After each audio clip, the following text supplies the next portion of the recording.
Pleased to have you as a guest on Like It Is. Thank you. How did it all start? Had music always been a part of your life from when you were a little boy?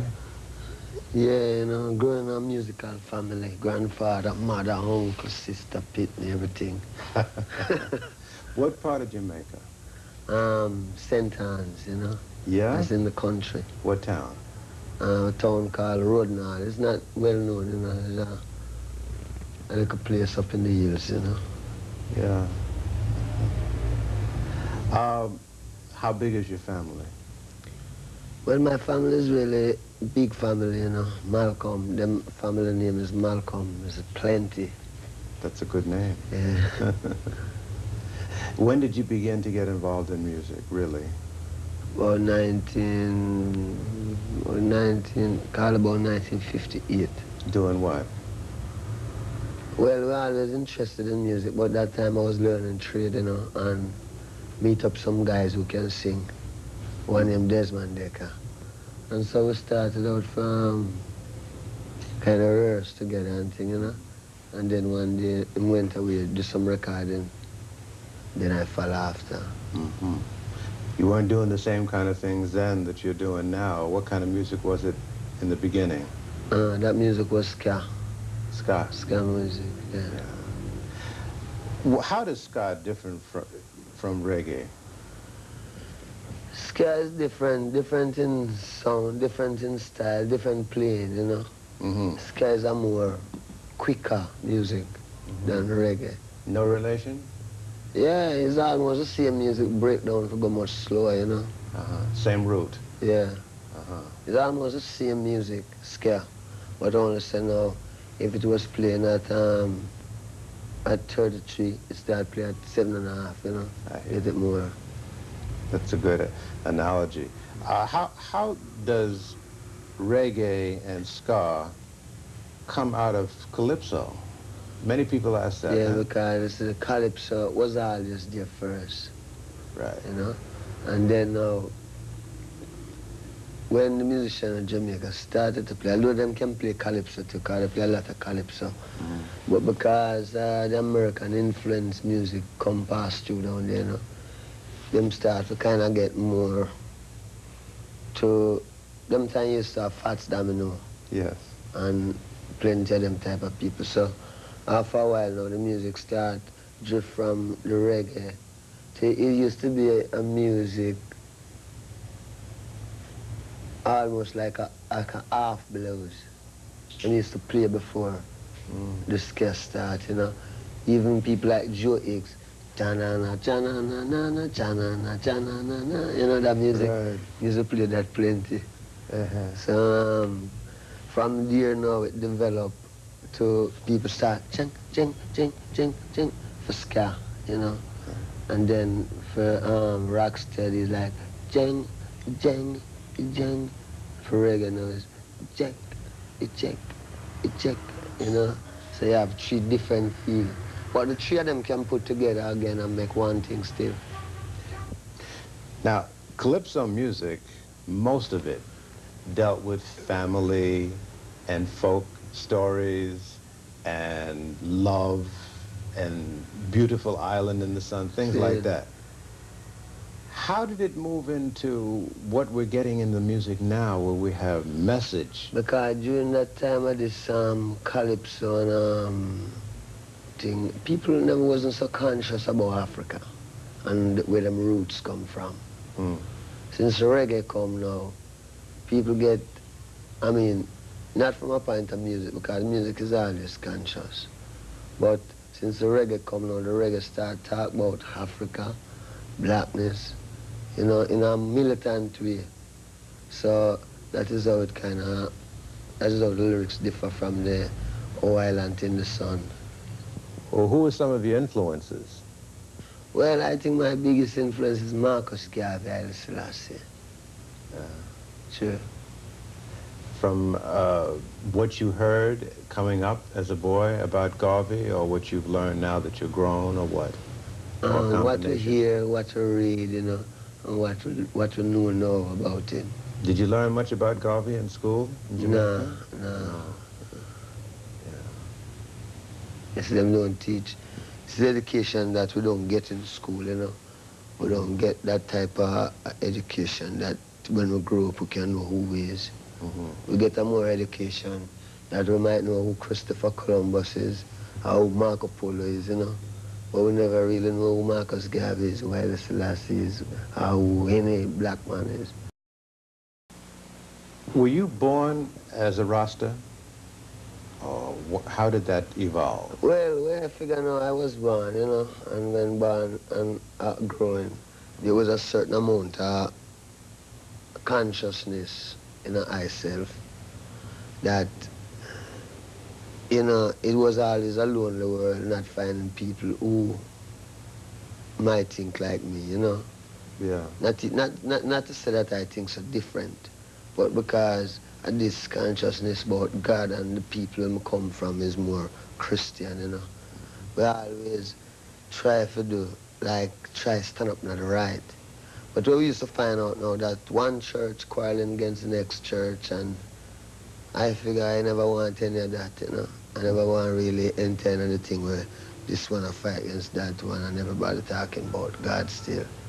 So after going on and coming up, you know, the thing that was there get more stronger, come to Kingston, meet some more people, them people is Rasta. You talk to them and find out it's the same thing we have inside. It's the same thing. How old were you when this started to happen? This is about 17, 18, you know. I find out that the same thing where I deal with is the same thing where the Rasta man talk about. So that is how I could identify myself as a Rasta. By not changing, you know. Now, what happened when you went back home and told your family what you had found? Oh, I never have a home to go back to. No? No. Where we from, everybody gone, you know. Everybody gone. Everybody living in America, some living in Kingston, everybody gone. So, never really have a home, not that much, although we used to have a home before grandfather died, you know. But after grandfather died, everything gets crashed. So, so you came to Kingston, and that's where it began to happen. Yeah. Where did you live in Kingston? What part? East. I call it East Kingston. Out near the east. Yeah. And then we go up a place named Oxford Street, you know, down to Spanish Town Road, down to then up to Trenchtown. Yes. So for a long time, things were kind of lean. Well, yes, things was kind of lean as can. It leaves to what is your expectation anyhow, do, you know. To me, it was lean, but I could understand it because coming from a country where you learn to do things like you don't learn to depend on family and all of that, you know. You go out and you plant your own corn and you watch the corn grow. When corn grow, you pick your own corn, you know what I mean? Yes. All of them fruits on them tree, you can get them, you know? So... It's a little different, though, in town. Yeah. You know, we've got to do different things to eat, eh? Well, when you're in cities, a whole different ball game, you know? Right. People have to go to work, catch the bus. You know, the country, all day, you go for the donkey, and you ride the donkey to the farm, and you're cool, you know? Right. In the city, people also catch the bus, go to work, get off of work, come back home, you know? So it was a different thing up there. I know a little bit about Jamaica, and I understand in Kingston, Trenchtown is a rough part of town. How did you survive? Well, while living in Trenchtown, you know, as a young man, surviving was easy. The only thing you'd have to really look out for was the police, you know. Because the police could have just get you, frame you, you go to prison, and because you come from Trenchtown, you know, Trenchtown's from them say, where you from? They say, Trenchtown, you're gone. You know, you get shipped out. You know, a lot of people are confused about what a Rasta really is and have a very negative image of the Rasta. Tell us what a Rasta is. See, Christ promised that he will return within 2,000 years, you know, and him said, when him come, he will be the King of Kings, the Lord of Lords, the conquering Lion of Judah, through the lineage of King Solomon and King David.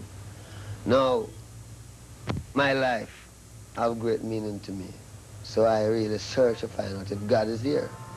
When I search, I look in at Ethiopia. I look all about, looking at Germany, you know, because I'm not prejudiced. I look for God. I looking at Ethiopia, I see one man stand up with these names, Emperor Haile Selassie, name King of Kings, Lord of Lords, conquering Lion of Judah, through the lineage of King Solomon and King David, written in the Bible. One of my things is that the Bible, them say that King James edit the Bible. Now, my understanding is that if King James edit the Bible, I don't think he would edit it for the benefit of black people. So when the revelation turned out that Haile Selassie is the King of Kings and the Lord of Lords, coming straight through the lineage of King Solomon and King David, then, you know, we really know that this is the Christ return. Because we know in this world, yeah, when the white man edit it, he wouldn't edit it in our behalf. You know, he would have more edited to make it look like England going to be the big thing. But in the last days, they had proved out that is Ethiopia, Haile Selassie, you know, and Haile Selassie's name is Rasta.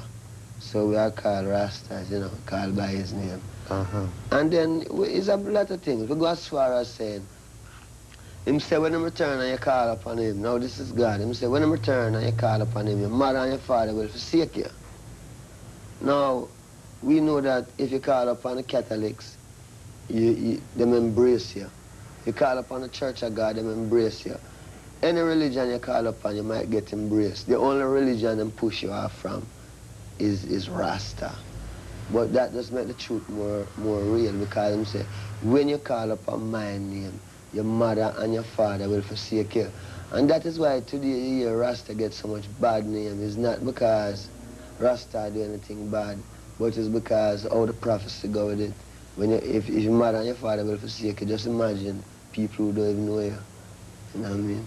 Well, in most religions, you go to church on Sunday, and you may go to a Bible class once or twice during the week, and that's it.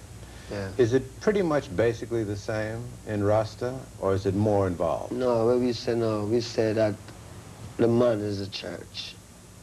The Bible is there.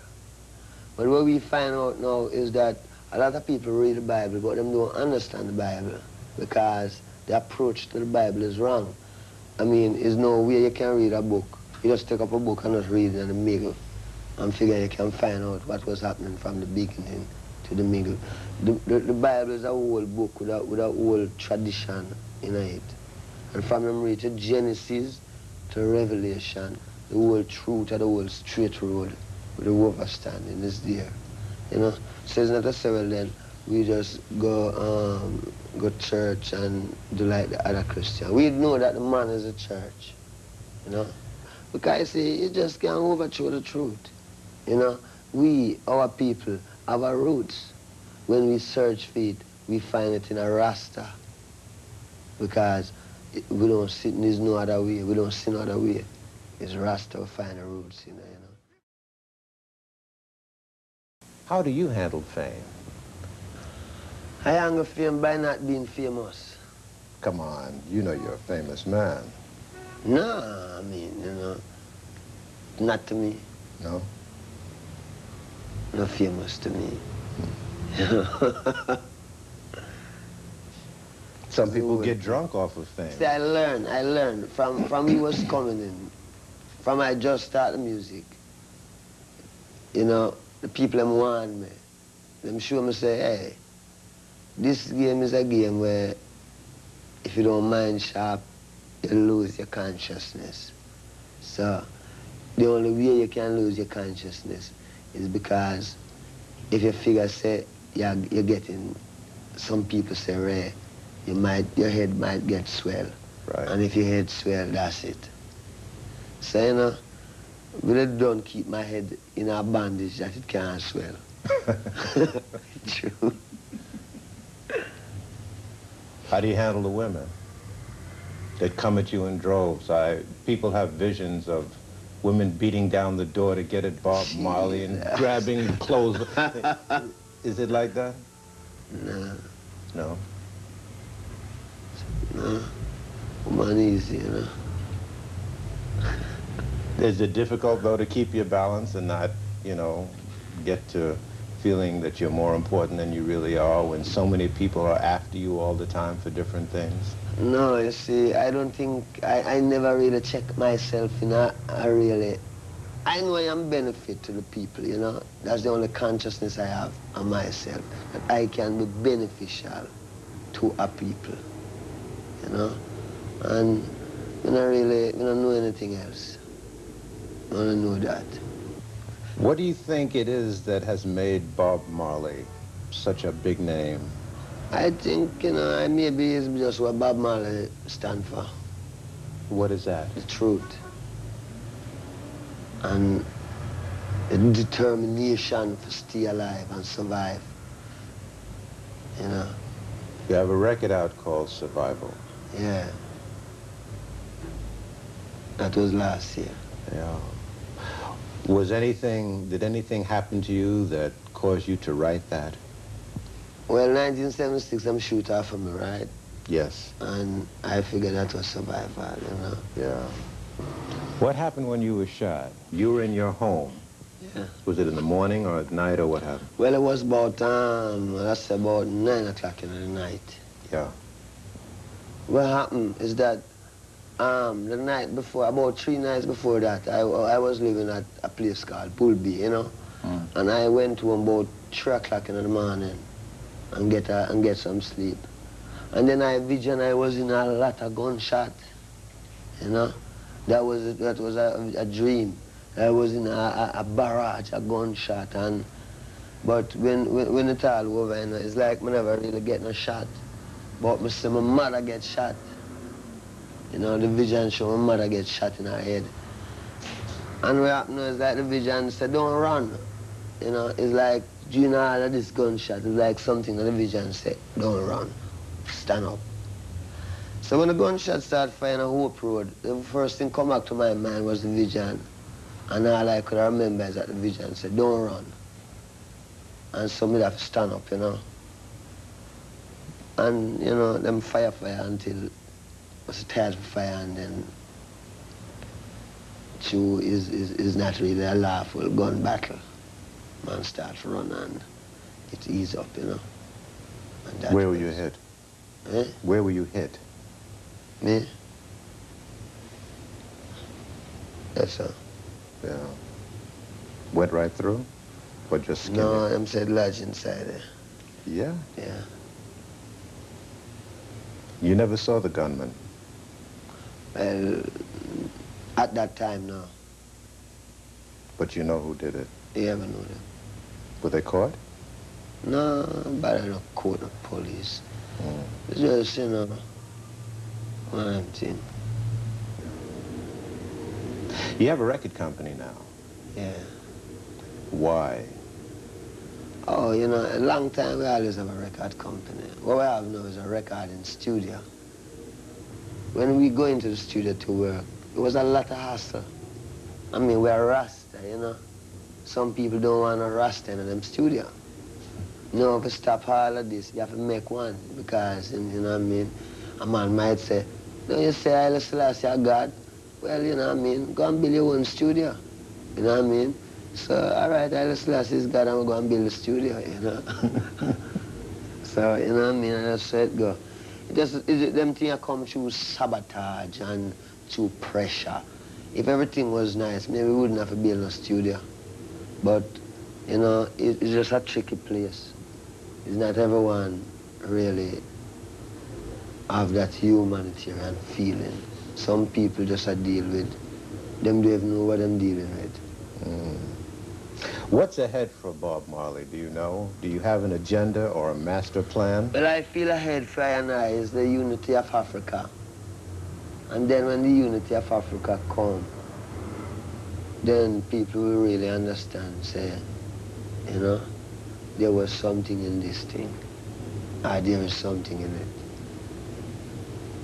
Do you think of yourself more as an African than a Jamaican? Yeah, because one of the main things is that we're Rasta. From you accept Rasta, you become an Ethiopian, which is Africa. Next thing again, the history of Jamaica shows that the Arawak Indian was living there, and it belonged to the Arawak Indian. Now, our history show that through slave business, black people come out of the West and thing, you know? So we still figure, say, Africa is a root, you know, and this is where we must return to. What do you see as most of Africa's problems as far as uniting? I mean, I see Africa's problem is that outside people keep on fatiguing the people, you know, and make them can't really get them things together, you know. If it's not this superpower, it's that superpower. But Africa is only a place which part of them used to exploit, you know. Nobody no really. Africa's so rich that it become a man just go to Africa, steal out what he want, steal and carry back in a film country. And Africa stay there like, you know, well, Africa ready. Garvey used to say Africa for the Africans. Is that how you feel? Yeah, Africa for Africans, a woman abroad, you know. True. Will your home base, though, always be Jamaica? Or someday would you like to live in Africa? No, someday going to be in Africa. Yeah. Maybe we up in Jerusalem, you know what I mean? And then Bible land. And what do you think lies ahead for Jamaica? I think what lies ahead for Jamaica is that Jamaica is a beautiful island. The best thing Jamaica could have been is just like how Jamaica, like how England owned Jamaica. Jamaica must make some part of Africa own Jamaica. You know what I mean? And it work more nicer, I mean, you know. But if it's going to be a thing which we always going to have a war. Because the only solution is either them get themselves with Nigeria or with someone, you know what I mean? But make Jamaica become some African, something to do with Africa, that Africa owns Jamaica, you know? But because the people and them whole heap ideology and philosophy where they want to come with, you know, some people want to be Marxist, some want to be this, some want to be that. And nobody don't, and plenty of people don't want to be with them is. And where them is African. And Africa have its own culture, and its own people. And you know, all it needs is people who keep it down for either die out of the earth or something. What is your feeling about the condition of black people here in the United States? I feel like black people should develop themselves, you know, not to several then just develop yourself having a prejudice thing to it. It's just that we are people with our own history and culture. We can educate ourselves. I mean, we are the first creators. So we have to really, everything when you see on this earth here, is a black man make it. And I'm saying that the white man don't make some, but all wisdom come from the black man. You know, a lot of young viewers look up to you and are going to want to hang on every word and every syllable. Do you have a message for young people? Well, you know, the whole thing again is to really check out the truth of Rasta and don't make like follyism. Don't make it check it out. And don't get too busy that you can't check out the truth. Because the truth is there. And Africa awaits its creators. And we know that the people in the West, headwise, it's them ready, you know. It's them have to learn, come learn. What them learning in the West, them have to carry it home to them people, make it be a benefit to the people. Because, I mean, how long must the black people suffer? And these are people, you know? And then we have our own culture, we have everything. We don't short anything. We have everything. Plus we have a land that no one is living there. And we must go home to it. And when you go home, you can build all of these big buildings if you want. I mean, if you miss a city, build a city. You know what I mean? If you want a car, you can get a car. I mean, I don't see the big thing. One time America was, you know what I mean, maybe used to have lots of all what I call it, all sort of thing I walk through. Africa is a peaceful place. Then we want to fool black people, but it's a jungle and blah, blah, boom, boom. Where have you been in Africa besides Ethiopia? Zimbabwe. Oh, yeah? Yeah. Gabon. How did Zimbabwe strike you? Well, you know, Zimbabwe nice, man. Zimbabwe really nice. I mean, you know, it's like a paradise in a place. You know, when you go in and see it. Beautiful. How did the people react to you? People is great. Yeah. People good. You know, them places when you go and you see how the people, how the land set up, you see people living. You see a man having a house on a nice piece. And then the whole thing about it, the climate, you can go out all the while. You know what I mean? The climate nice outside. Yeah. If you want to look on a few lions and things, you can walk and go.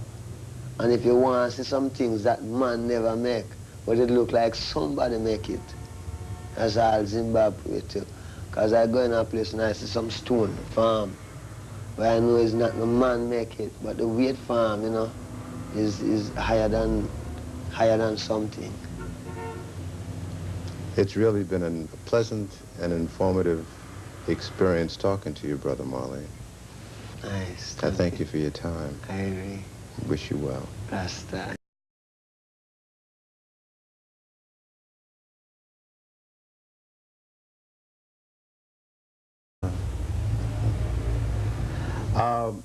How big is your family? Well, my family is really big family, you know. Malcolm, them family name is Malcolm. There's plenty. That's a good name. Yeah. When did you begin to get involved in music, really? About 1958. Doing what? Well, we were always interested in music, but that time I was learning trade, you know, and... Pleased to have you as a guest on Like It Is. Thank you. How did it all start? Had music always been a part of your life from when you were a little boy? Yeah, you know, growing up a musical family, grandfather, mother, uncle, sister, Pitney, everything. What part of Jamaica? St. Anne's, you know. Yeah? That's in the country. What town? A town called Rodnall. It's not well known, you know. It's a little place up in the hills, you know. Yeah. Meet up some guys who can sing. One named Desmond Decker. And so we started out from kind of rehearse together and thing, you know. And then one day he went away, do some recording. Then I fell after. Mm-hmm. You weren't doing the same kind of things then that you're doing now. What kind of music was it in the beginning? That music was ska. Ska? Ska music, yeah. Well, how does ska differ from reggae? Ska is different in sound, different in style, different playing, you know. Mm-hmm. Ska is a more quicker music than reggae. No relation? Yeah, it's almost the same music breakdown if it go much slower, you know. Same root? Yeah. It's almost the same music, ska. But only say now, if it was playing at 33, it started playing at 7.5, you know. Get it more. That's a good analogy. How does reggae and ska come out of calypso? Many people ask that. Yeah, huh? because the calypso was always there first. Right. You know? And then now, when the musicians in Jamaica started to play, although them can play calypso too, because they play a lot of calypso, but because the American influence music come past through down there, you know, them start to kind of get more to them.